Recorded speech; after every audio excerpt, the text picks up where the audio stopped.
Governo apresenta plano para cortar despesas e aumentar recursos para estados e municípios. Polícia Federal intima Dilma, Mantega, Renan e Eduardo Braga a depor sobre propina da JBS.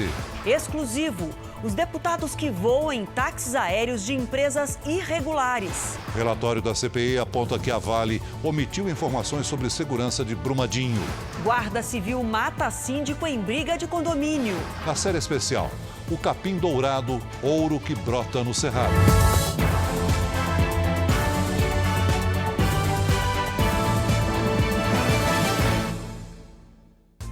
Oferecimento Prime. Invista com quem conhece você.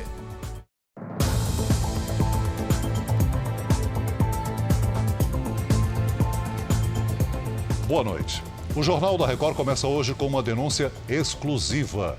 Deputados gastaram mais de R$400 mil em táxi aéreo de empresas que não poderiam transportar passageiros com fins comerciais. E tudo com verba parlamentar. Nossos repórteres descobriram 16 políticos que contrataram o serviço clandestino nos últimos 2 anos. Ali, ó, da região ali central de São Paulo, Catedral da Sé, Terraço Itália, que é o maior prédio aqui de São Paulo, o edifício do Copan. O voo passa por alguns dos principais pontos da cidade de São Paulo. Um serviço que custa caro, pode chegar a R$3 mil a hora. Mas muitas empresas fazem o transporte clandestino de passageiros pela metade do preço. Pode ser um passeio turístico, uma viagem familiar ou mesmo a trabalho. Uma apuração do Núcleo de Jornalismo Investigativo da Record TV revela que deputados federais estão contratando empresas que fazem o serviço de forma irregular. Tudo com verba parlamentar, ou seja, dinheiro público. De janeiro de 2018 a setembro de 2019, 16 deputados desembolsaram, ao todo, mais de R$400 mil. A professora Dorinha Rezende, do DEM do Tocantins, foi a que mais gastou. R$30 mil em 10 horas de voo em setembro e o mesmo valor pago outras 2 vezes, como mostram os recibos. São R$90 mil no total. A aeronave usada com prefixo PT-EMY não tem autorização da ANAC para ser usada como táxi aéreo. No nome de Valtenir Pereira, do MDB de Mato Grosso, a nota somando quase R$84 mil. O político não foi reeleito para a Câmara dos Deputados no ano passado. Para checar se uma aeronave tem licença para fazer o transporte aéreo de forma legalizada, basta acessar o site da ANAC. É também uma questão de segurança. O diretor da Associação Brasileira de Táxi Aéreo mostra como identificar se tudo está dentro da lei. O táxi aéreo tem que ter aqui, ó, o cartão de orientação para o passageiro de embarque, de desembarque. Tem que ter os placards, ou seja, né, indicando todas as normas de segurança. A grande escada entre a sua vida e uma empresa regular, empresa que está autorizada pela ANAC, a grande ponte, ó, é isso aqui, ó, táxi aéreo, serviço aéreo especializado. Se não tiver isso e estiver vendendo como táxi aéreo, eu posso afirmar que é pirata. Entre 2008 e 2017, o CENIPA registrou 842 acidentes com helicópteros e aviões de táxi aéreo, instrução e uso particular. Foram 206 acidentes com helicópteros, dos quais pouco mais de 13% eram táxis aéreos. Com aviões de pequeno porte, os registros chegaram a 636 acidentes. Entre as vítimas estão o cantor Gabriel Diniz, morto em maio em Sergipe, e o jornalista Ricardo Boixá, que morreu em fevereiro na Grande São Paulo. O voo pela capital paulista, que você viu no começo desta reportagem, foi realizado com uma empresa já denunciada por exercer atividade irregular. A negociação é feita pelo telefone. Não, tranquilo. Aí a gente faz no cartão, tá? Não tem problema não. Foram R$1.000 por 20 minutos de voo. No helicóptero está escrito instrução. Significa que não poderia ser usado comercialmente. Mas o próprio piloto confirma, os voos são constantes. Faz muito passeio desse aqui?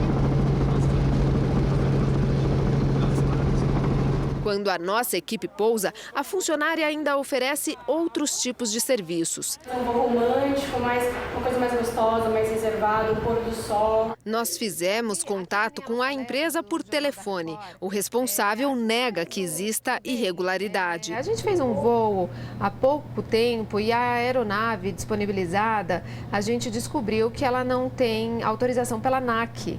A minha empresa é uma agência, a gente só trabalha com aeronave homologada. Você pode ver que todas as escolas lá no aeroporto de Santo de Marte trabalham com... Mas vocês são uma escola ou vocês são uma empresa? Não, eu sou uma agência, eu só faço intermediação. A Agência Nacional de Aviação Civil explica que as fiscalizações são feitas a partir de denúncias e do trabalho de inteligência. A partir daí, ações específicas são realizadas em busca de irregularidades para que se registre um flagrante. Em 2019, já foram 230 ações que podem resultar no pagamento de multas, cassação da habilitação do piloto, interdição das aeronaves e a suspensão da atividade comercial da empresa. O custo do táxi aéreo é muito mais alto, por isso que eu falei, tem que ter o seguro de casco, o seguro com terceiro, o seguro da aeronave, seguro do passageiro, seguro da carga, da bagagem, tem que ter o treinamento do piloto, a estrutura como um todo de uma empresa que atende os requisitos da autoridade, seja no Brasil ou seja em qualquer outro país. Em nota, a deputada Dorinha Rezende nega irregularidades, afirma que os serviços foram prestados por pessoa física com a aeronave devidamente registrada na ANAC. Mas, como mostrou a nossa reportagem, a aeronave aparece na mesma ANAC com uma proibição expressa para a prestação de serviço como táxi aéreo. A deputada acrescenta que a contratação atende aos requisitos que instituem a cota para o exercício da atividade parlamentar. Porém, a regra da Câmara diz que recibos emitidos por pessoa física para locação de aeronaves devem ser acompanhados do certificado de propriedade, o que não consta na prestação de contas. Procurado pelo Jornal da Record, o ex-deputado Valtenir Pereira não se pronunciou até o momento. A vaga de garagem é um dos 5 principais motivos de brigas entre moradores de condomínios no Brasil. Em Osasco, na Grande São Paulo, o desentendimento foi além. Terminou com a morte do síndico. O morador que estava armado era um guarda municipal. O motivo da discussão foi essa vaga de garagem, a vaga de número 3. A briga aconteceu no subsolo do edifício em Osasco, na Grande São Paulo. Paulo Vicente Vilhena Duarte, de 56 anos, era síndico do condomínio. Durante a briga, Paulo foi baleado no abdômen e morreu quando era socorrido. Só escutei só do tiro. O barulho foi grande. E eu fiquei com medo, porque eu pensei que sim, que foi bandido que tinha invadido aqui, né? Moradores contaram que o síndico havia emprestado a vaga de garagem ao vizinho, que não quis mais devolver. Durante a briga, o morador, que é agente da Guarda Civil Metropolitana de Osasco, teria se ofendido e feito disparo. Renato Cunha da Silva se apresentou espontaneamente na delegacia e deu uma versão diferente. Em depoimento, o guarda de 29 anos contou que era o dono da vaga, mas que o síndico mostrou um papel que comprovaria a posse. Disse ainda que os dois lutaram porque o síndico tentou pegar a arma dele e que o tiro foi acidental. Apesar da morte do síndico, o caso foi registrado como lesão corporal culposa. Mais tarde, um novo delegado mudou o tipo de crime para homicídio. A pistola do guarda civil foi apreendida e vai passar por uma perícia. Investigadores da Guarda Civil de Osasco estiveram no condomínio, mas não deram entrevista. O corpo do síndico foi enterrado hoje à tarde na cidade de São Paulo. O guarda civil vai ficar afastado da função até a conclusão das investigações da Polícia Civil e da Corregedoria da Guarda Municipal de Osasco. A Câmara Municipal do Rio de Janeiro aprovou um projeto que autoriza a Prefeitura a assumir o controle da linha amarela. Mas uma briga judicial ainda impede a retirada dos pedágios em uma das principais vias expressas da cidade. O resultado foi unânime. Por 47 votos a favor e nenhum contrário, os vereadores aprovaram o projeto que autoriza a Prefeitura do Rio a assumir o controle da linha amarela. A votação na Câmara Municipal é mais um capítulo da briga pela administração da via expressa que liga as zonas norte e oeste. Na semana passada, as cabines de pedágio foram desativadas pela prefeitura, mas a justiça restabeleceu a cobrança nos 2 sentidos da via em favor da Lanza, a concessionária que explora a linha amarela há mais de 20 anos. Uma liminar da justiça impede o rompimento do contrato. Antes da prefeitura assumir, vai ser necessário um processo administrativo e o pagamento de uma indenização. Para a Controladoria Geral do município, a via já foi paga e com o dinheiro do pedágio a concessionária causou um prejuízo de 1 bilhão e 600 milhões de reais aos cofres públicos. A intenção da prefeitura é diminuir o valor do pedágio, que hoje é um dos mais caros do país. A conta que nós fizemos é R$2 de um lado só e as pessoas vão poder ir e voltar. A ponte de Niterói é R$4,30, mas o pedágio do Rio de Janeiro é R$2. Eu acho que é o preço justo, vai dar para fazer a conservação e a operação. O rompimento da barragem da mineradora Samarco, em Mariana, completa hoje 4 anos. E manifestantes interditaram a rodovia que dava acesso à barragem de Fundão. Esse grupo protestou contra a falta de indenizações e também de moradias para os atingidos. 19 pessoas morreram no maior desastre socioambiental da história do Brasil. O verde ressurge onde, há até pouco tempo, só se via lama. Eu entrei no carro de um amigo para a gente sair mais rápido da área, né? Que a lama já estava tomando esse local. Há exatos 4 anos, o rompimento da barragem de Fundão, em Mariana, liberou 34 milhões de metros cúbicos de rejeitos de minério. A represa era de responsabilidade da mineradora Samarco, que tem a Vale como uma das sócias. A lama desceu pelo Rio Doce e atravessou cidades inteiras até chegar ao Oceano Atlântico, no litoral do Espírito Santo. 19 pessoas morreram. Tem a responsabilidade objetiva e, independentemente de qual foi a causa, ela tem o dever de reparar os danos. Entre 2009 e 2010, a produção chegou a ser interrompida por causa de problemas no sistema de drenagem de água. Em 2013, apareceram algumas trincas. Em 2015, ano do rompimento da barragem, Fundão estava em fase de desenvolvimento, de expansão, e já tinha 106 metros de altura, o equivalente a um prédio de 35 andares. Segundo a Fundação Renova, criada pelas mineradoras para fazer a interlocução com o poder público e a comunidade, foram gastos mais de 6 bilhões e meio de reais, com medidas de reparação e compensação pelos danos da tragédia. O Ministério Público questiona os números. De mais de 3.500 atingidos, só 151 foram definitivamente indenizados e nenhuma casa entregue dos reassentamentos coletivos e familiares. Enquanto isso, a cidade vive a expectativa de retomada da mineração. No fim de outubro, a Samarco obteve a licença que faltava para reativar a mina da Alegria, que estava parada desde o começo deste ano. A mineradora disse que, em vez de barragens, vai adotar o empilhamento de rejeitos a seco. Mariana chegou a perder 65 milhões de reais num único ano. Isso é muito impactante para a cidade do nosso tamanho. Então a gente espera que sim, seja aprovado o retorno da empresa, mas que ela volte com toda a segurança e que sirva de exemplo para as outras empresas. Os alunos dessa escola, que funcionava em Bento Rodrigues, agora assistem às aulas em Mariana. É o começo de uma história nova, sem esquecer o que ficou para trás. Aqui também tá legal a escola, mas era mais legal lá no Bento. O R7.com tem uma página com notícias sobre os problemas em diversas barragens de Minas Gerais. É só digitar r7.com/barragens. Em Brasília, a CPI na Câmara aprovou o relatório final que propõe um indiciamento da Vale, da consultora alemã Tuvisud e de 22 executivos pelo rompimento da barragem Córrego do Feijão, em Brumadinho. O desastre deixou mais de 250 mortos. Um crime que o Brasil não pode esquecer. Dona Andressa ainda se emociona ao lembrar da perda do filho único que trabalhava para a Vale na barragem de Brumadinho. Para ela, é o início da esperança para que a justiça seja feita. Que os assassinos eles sejam realmente identificados e presos, né? Que eles paguem com a liberdade, que é o que hoje cabe a eles, né? Na justiça dos homens.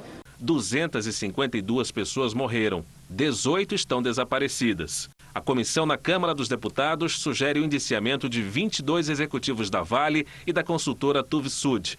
A lista inclui o ex-presidente da Vale, Fábio Schwartzman, e os engenheiros Makoto Namba e André Yasuda, que assinaram o laudo de estabilidade da barragem Córrego do Feijão. O financiamento da Câmara ele veio com uma robustez maior, porque a gente teve quebra de sigilos e comprovou o vínculo ou conhecimento prévio de muitos desses agentes que não chegaram a ser indiciados. Nós temos prova concreta do dolo.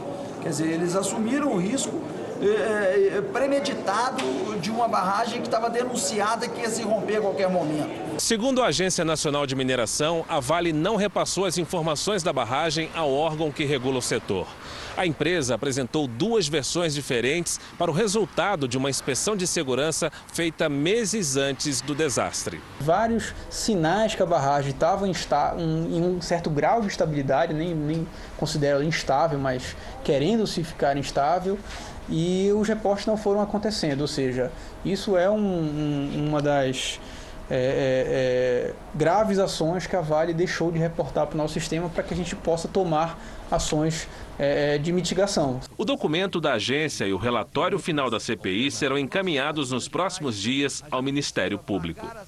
A Vale disse que respeitosamente discorda da sugestão de indiciamento de funcionários e executivos da mineradora e que vai continuar colaborando com as investigações. A Tuvisud não vai comentar o relatório e também reitera que está colaborando com as autoridades. 9 americanos, entre mulheres e crianças, foram mortos por um cartel de drogas no México. Um dos carros onde as pessoas estavam teria sido confundido com o de uma gangue rival. Depois de um ataque a tiros, o veículo foi queimado. As vítimas, 3 mulheres e 6 crianças, eram religiosos de uma comunidade mórmon no norte do país e estavam indo para um casamento. O presidente Trump afirmou que é hora de o México entrar em guerra contra os cartéis, com a ajuda dos Estados Unidos. Você vai ver a seguir o plano do governo para reduzir custos. E ainda nesta edição, quantas imigrantes você acha que a polícia encontrou nesta caixa na Croácia? E na nossa série especial, as mulheres da comunidade quilombola que trançam o capim dourado do Jalapão.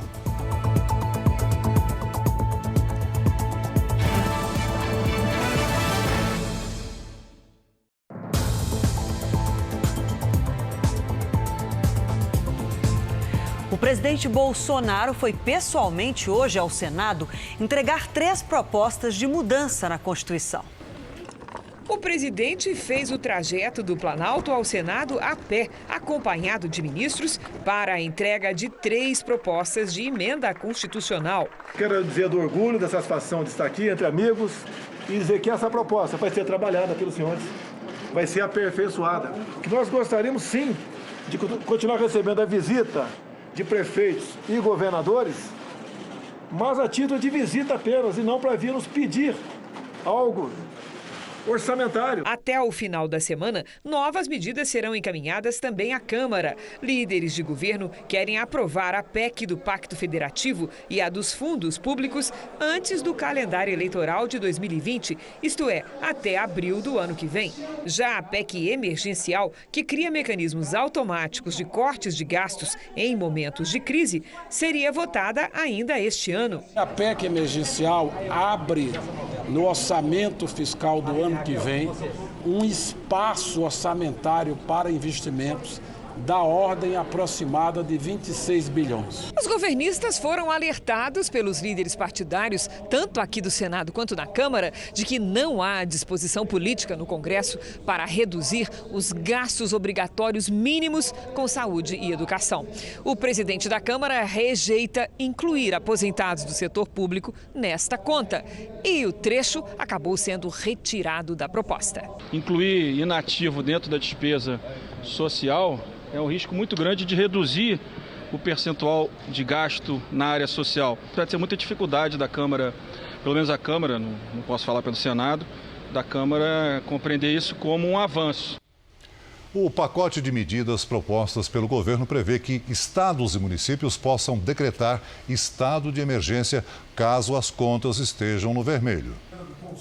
Coube ao ministro da Economia, Paulo Guedes, explicar as propostas da reforma do Estado. São 3 pilares: descentralizar recursos, vender estatais para diminuir a dívida e gastar menos com a máquina pública. Temos que manter a responsabilidade com as futuras gerações. Nós não podemos nos endividar em bola de neve e jogar isso para filhos e netos também pagarem lá na frente. A principal proposta, chamada de Pacto Federativo, tem a intenção de destinar mais recursos para as bases, os estados e municípios.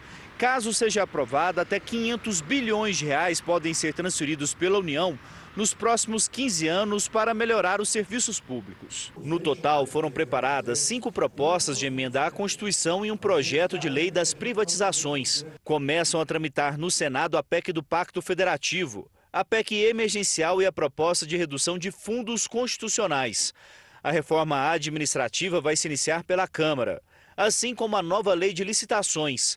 E uma comissão mista vai discutir a PEC da reforma tributária. O governo quer reduzir a dívida pública. Depois da reforma da Previdência, vai seguir controlando os gastos com a folha de pagamento, que hoje atingem 65% do orçamento da União. A reforma administrativa quer acabar com a estabilidade para novos contratados, reduzir o número de carreiras públicas e diminuir os salários para algo próximo ao da iniciativa privada. A mentalidade de servidor público é adquirida quando você serve a população alguns anos antes de ser efetivado. Nós não queremos que sejam as novas gerações tenham esses privilégios, porque hoje, à luz das finanças da República, são privilégios. Só que nós estamos reconhecendo como direitos adquiridos lá de trás. Também poderão atingir os gastos com folha de pagamento a chamada PEC emergencial. Em caso de grande desequilíbrio fiscal, União, estados e municípios passariam a diminuir salários e jornada de trabalho dos servidores públicos. E haveria corte de gratificações e suspensão de reajustes salariais. Outro ponto central é a desindexação do orçamento. Hoje, 93% das despesas já são estabelecidas por leis. Apenas 7% cabem ao governo e ao Congresso escolher como gastar. Os projetos trazem novas regras para os gastos com saúde.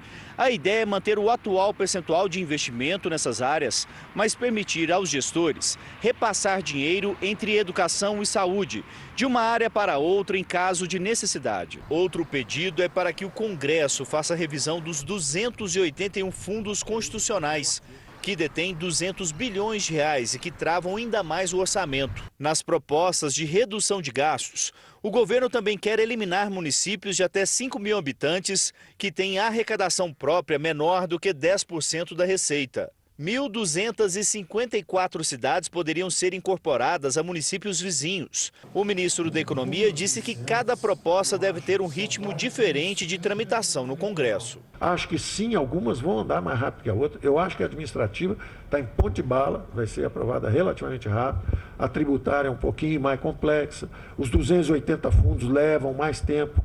Mas a transferência de recursos e a descentralização para estados e municípios também pode ser mais rápida. Eu não arriscaria prazos. Na saída, o ministro explicou que, a pedido do presidente, estão garantidos os reajustes pela inflação das aposentadorias do INSS e dos benefícios a deficientes. Você acaba de fazer a reforma da Previdência, a turma ainda está meio tonta, você vai lá e quer desindexar o dinheiro dos velhinhos? Que história é essa? Ok, presidente, está certo, é verdade.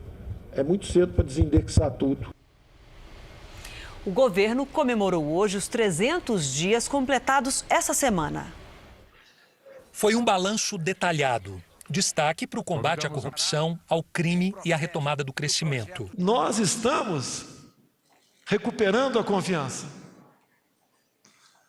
E isso é primordial. Como é duro você ser recebido em outros países com o manto da desconfiança. Isso acabou. Deputados e senadores, muito obrigado por entenderem da situação que se encontrava o país e ter ajudado, não ao governo, mas o Brasil sair dessa crise. Na análise do governo, em menos de um ano, houve corte histórico de 21 mil cargos oficiais. Combate a fraudes no programa Bolsa Família, com economia de 2 bilhões e 250 milhões de reais. O projeto Em Frente Brasil, nos 5 primeiros municípios onde a ação foi implantada, o número de homicídios caiu em 53% e foram apreendidas 60 toneladas de cocaína.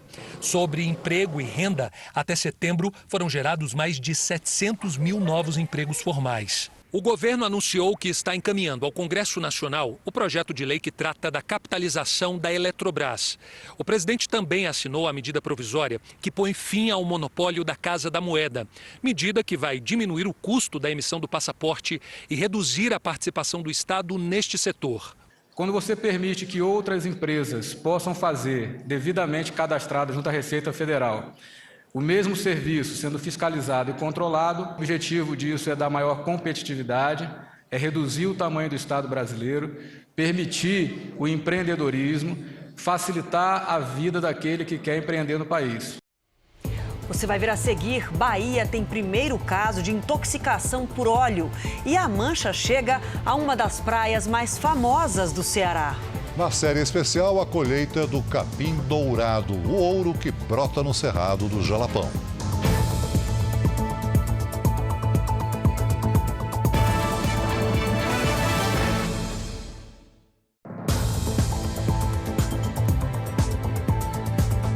A Polícia Federal intimou a ex-presidente Dilma Rousseff, 2 senadores e um ministro do TCU a prestarem esclarecimentos sobre supostos recebimentos de doações ilícitas na campanha eleitoral de 2014. A Record TV teve acesso à decisão do ministro do Supremo Tribunal Federal, Edson Fachin, que autorizou a operação.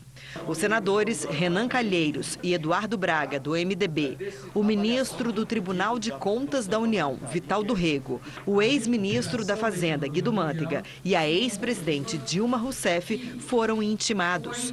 Outros 5 senadores MDBistas são investigados. A Polícia Federal chegou a pedir a prisão preventiva de Dilma e de outros envolvidos, mas o ministro negou.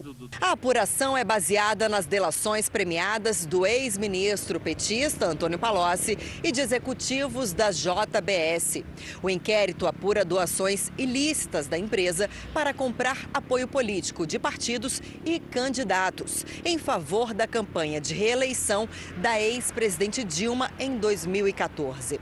A suspeita é que a JBS tenha doado cerca de 40 milhões de reais aos senadores e aberto uma conta no exterior para disponibilizar recursos ao PT. No inquérito, a destinação da propina é detalhada. As contribuições feitas pelo grupo JF, a pedido de Guido Mantega, foram creditadas em uma conta corrente entre 2009 e 2014. O montante equivale a 360 milhões de reais. Os agentes também cumpriram mandados de busca e apreensão contra pessoas ligadas aos políticos citados no inquérito. A defesa de Vital do Rego confirmou a solicitação de depoimento e disse que não há nada de errado nisso. Os advogados de Renan Calheiros disseram que ele não foi alvo da operação e sim intimado a prestar esclarecimentos. O senador Eduardo Braga afirmou que está à disposição da Justiça. Não sofreu busca e apreensão e foi apenas notificado a depor. A ex-presidente Dilma Rousseff não comentou a operação. Na Bahia, há um caso confirmado de intoxicação por petróleo recolhido no litoral de Ilhéus. E mais 3 suspeitas estão sendo investigadas. E hoje, o óleo chegou a uma das praias mais famosas da região metropolitana de Fortaleza. O alerta oficial foi emitido por volta das 8 da manhã. Antes, moradores já registravam a situação na praia do Cumbuco, uma das mais conhecidas do Ceará. Como é triste ver as nossas praias desse jeito. A limpeza começou logo que a notícia se espalhou. Só neste trecho, dezenas de pessoas apareceram para ajudar na retirada do óleo.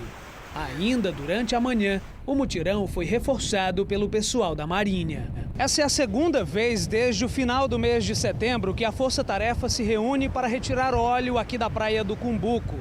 Mas agora o material chegou em maior volume. Enquanto o trabalho de limpeza é realizado, novas manchas são trazidas pelas ondas e devem provocar ainda mais danos ambientais a essa região do litoral nordestino. 2 tartarugas foram encontradas mortas. Pelo menos 26 praias do Ceará foram atingidas até agora. E mesmo depois da chegada do óleo no Cumbuco, os praticantes de kitesurf continuaram na água. De Salvador, a repórter Amanda Silva tem mais informações. Há relatos de intoxicação em pelo menos 3 praias de Ilhéus, no sul da Bahia. São, ao todo, 4 casos. Um deles é o de uma voluntária que fazia a limpeza do óleo na praia de Cururupi, em Ilhéus. Ela teve febre, tontura e coceira pelo corpo. O caso já é tratado pela Secretaria de Saúde do município como dermatite de contato causada pelo petróleo cru. Cláudia Santana é ativista ambiental e conta que teve contato com o petróleo durante dias seguidos, sem a proteção correta, e diz que não teve o atendimento adequado quando procurou a unidade de saúde. Eles não estavam preparados, né, porque nunca lidaram com isso.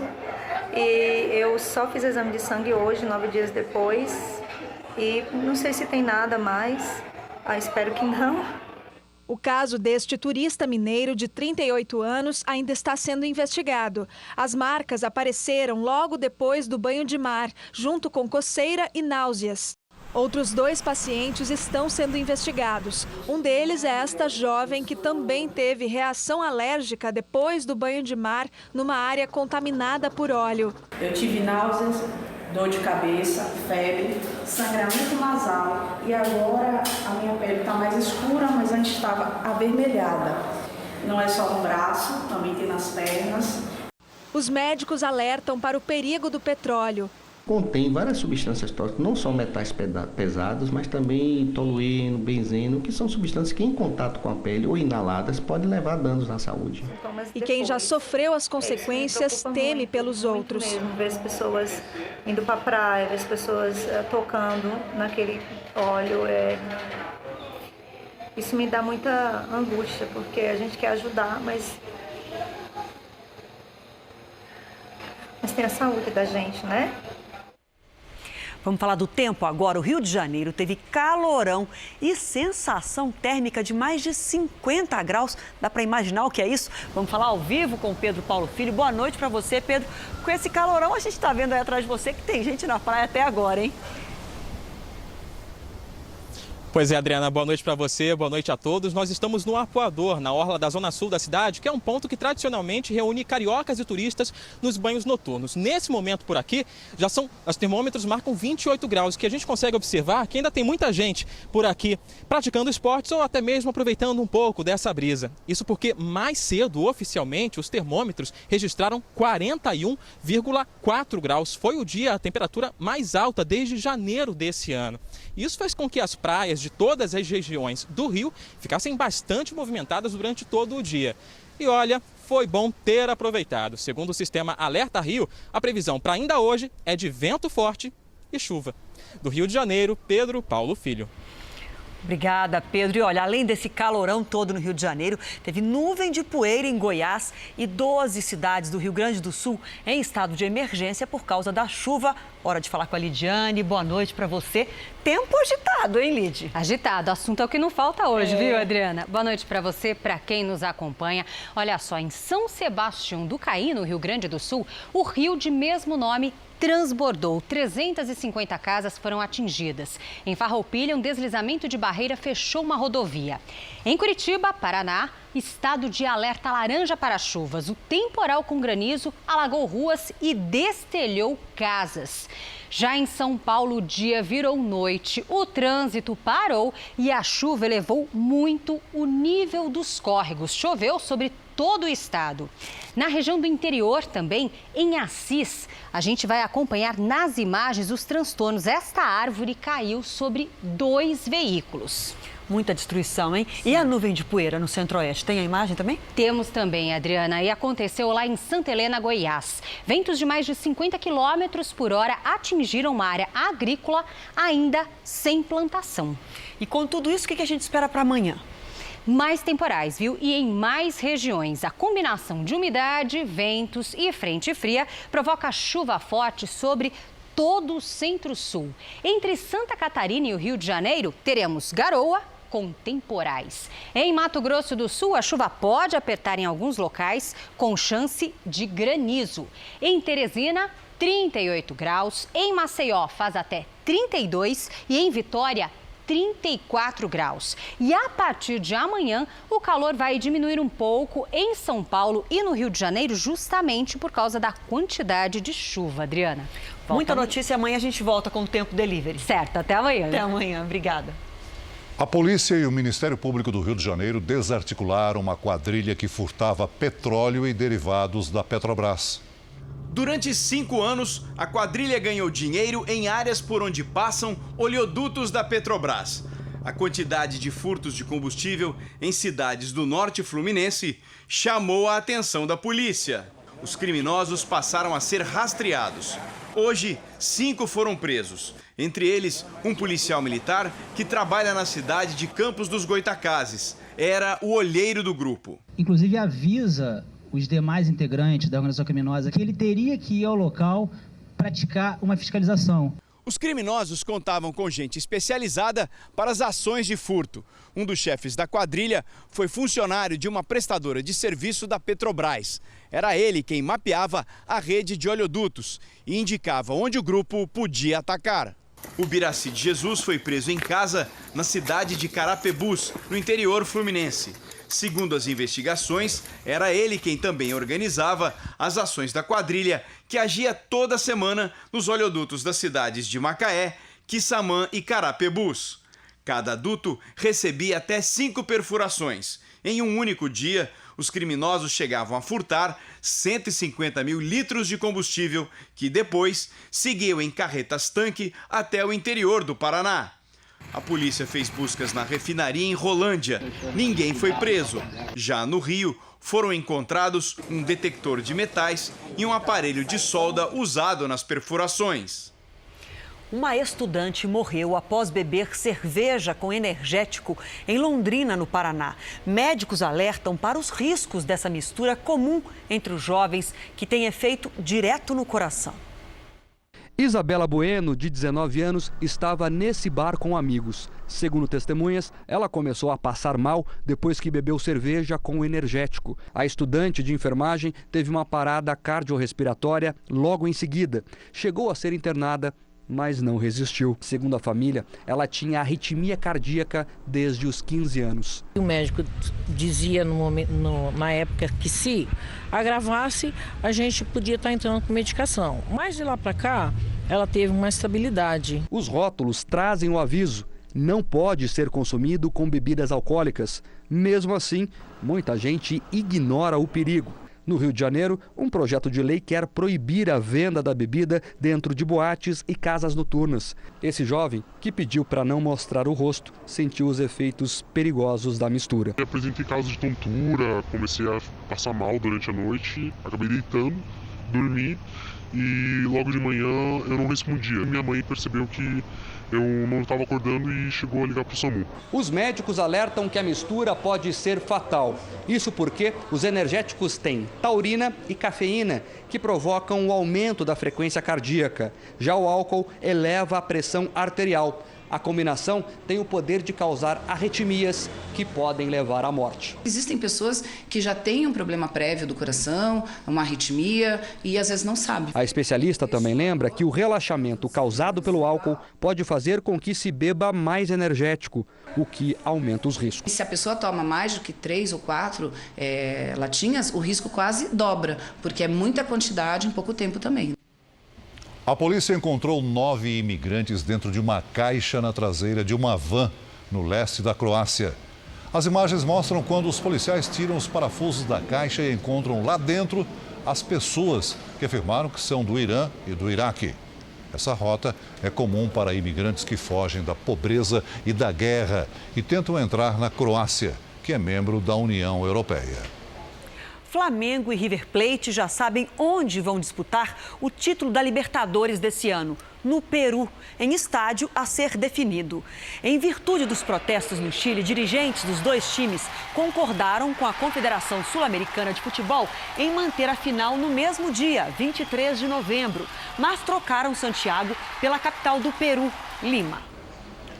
Uma planta que brota nos campos do Cerrado, no interior do estado do Tocantins, transformada em arte e sustento pelas mulheres de uma comunidade quilombola do Jalapão. Na reportagem especial de hoje, a luta para manter viva a tradição, ameaçada pela colheita clandestina, feita sem nenhum cuidado.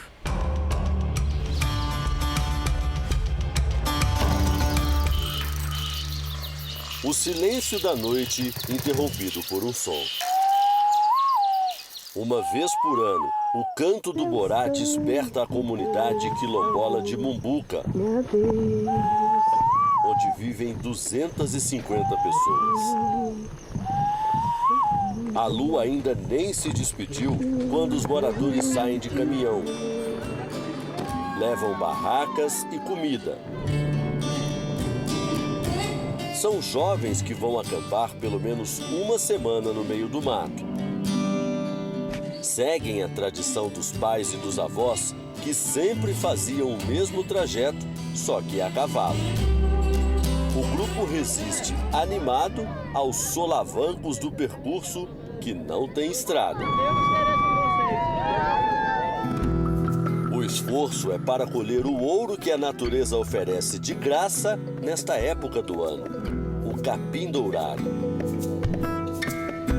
É um percurso de quase 60 quilômetros, mas por causa das condições de acesso, nós gastamos quase 3 horas e meia. O capim dourado nasce em campos úmidos próximos às veredas. Mas desta vez, a safra não será farta como a dos anos anteriores. Esse aqui é uma ação de vandalismo dos invasores que vêm no nosso campo e colhem antes do tempo de forma errada. Essas sementes aqui foram todas perdidas. Isso é sinal de que muitos capins não nascerão nunca mais. A suspeita dos moradores da comunidade é de que esses vândalos chegam atravessando o rio, que está bem aqui na frente, ó. Eles pegam uma canoa lá, atravessam o rio, fazem a colheita ilegal aqui e depois voltam pelo mato e fogem.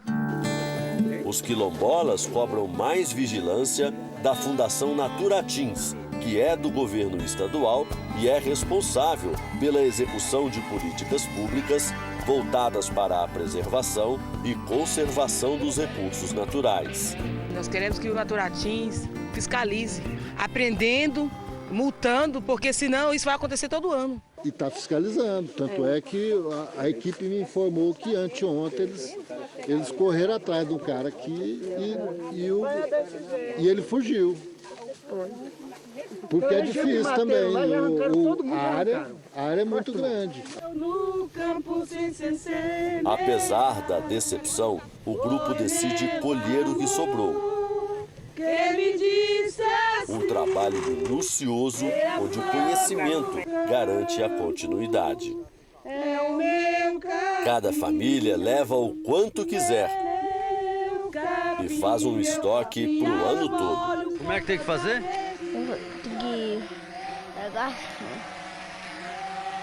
E depois, faz o quê? Depois, você pode pegar assim para não levar para casa e bater aqui para arrancar a semente. A semente tem que ficar.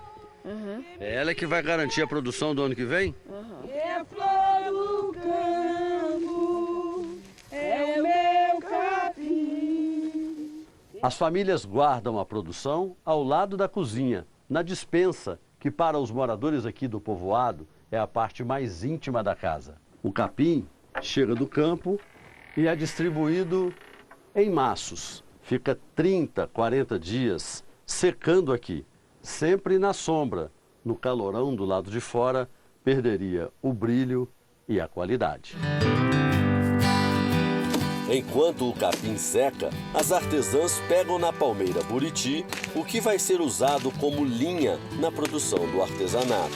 Antes de tirar a cera, a gente tem que tirar essa parte aqui.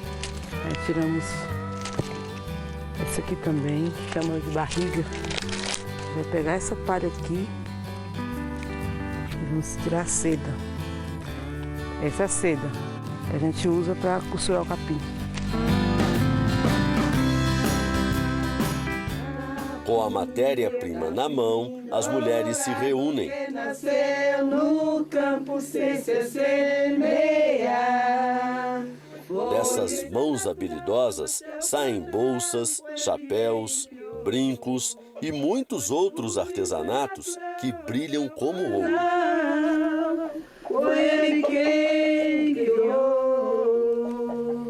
Tem peça que a gente faz em 2 dias, 3 dias.